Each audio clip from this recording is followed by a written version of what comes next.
how about the update of CV. Okay, this question will be answered soon. So the contents of a CV.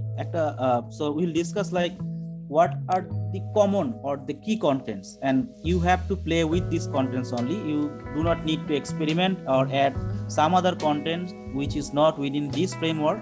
You can drop some of the contents from this list, but you do not need to add some more contents. Like it will make your CV kind of more unreal or unconventional, and it makes the CV for the HR to be difficult to go through if you add the content which is not part of this framework. Okay, about photo, this question will be also asked. Conference, this question will be also answered. We'll just wait for some more moment.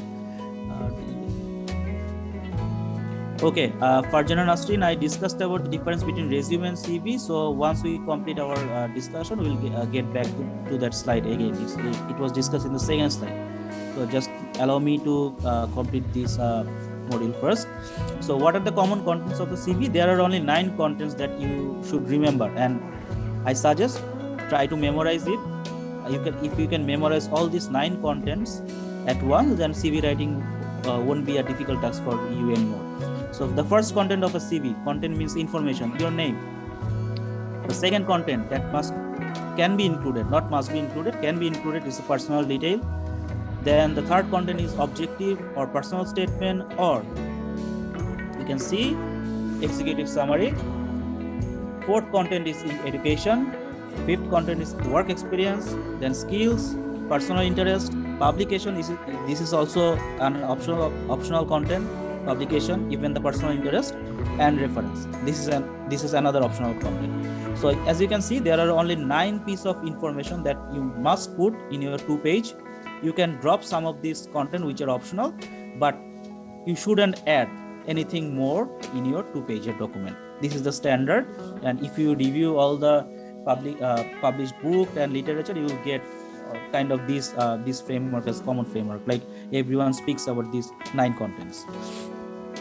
Okay, so let me shed a light on each of this content first. So the name is most important part of your CV. Never write CV of XYZ. You don't need to mention that this document is a CV. Have you ever seen that in a sales brochure it's mentioned this is the sales brochure? Or no, nobody mentioned this is a sales brochure. Even if you see the posters in the wall of in your town or anywhere, the posters of like cinema or the posters of concert, nobody mentioned this is a poster of a cinema. Nobody mentioned this is a poster. Everyone knows this is a poster. So every recruiter or HR knows this is a CV.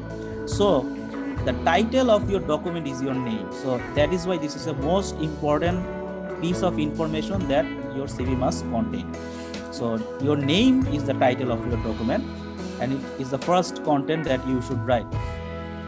So technically, what should we do? We should put only our 2 names, like our first name and last name. This is the common standard of international standards, as the Anglo countries or the English-speaking countries follow this pattern. Like they use actually their 2 names, the first name and the last name.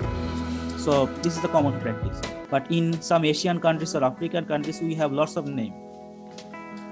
We even have our sometimes not being doctor, we have some kind of prefix, like we use MD or AM dot, something like that, SK for the Sheikh.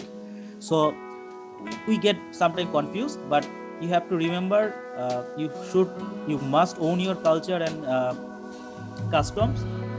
So never feel down with your names, like how to put your name. My suggestion will be, if you have at least 3 names, you can put directly your 3 names, like your first name, middle name, and last name. But if you have 4 or 5 names, it's up to you. How do you want to put your names there? So it's a bit up to you, but standard format is always use your first name and the last name in the CV to make it crispy and memorable. Like if you join an office or any organization, they will actually call you by your first name or your last name or family name. So it's better to put your first name and last name in the CV.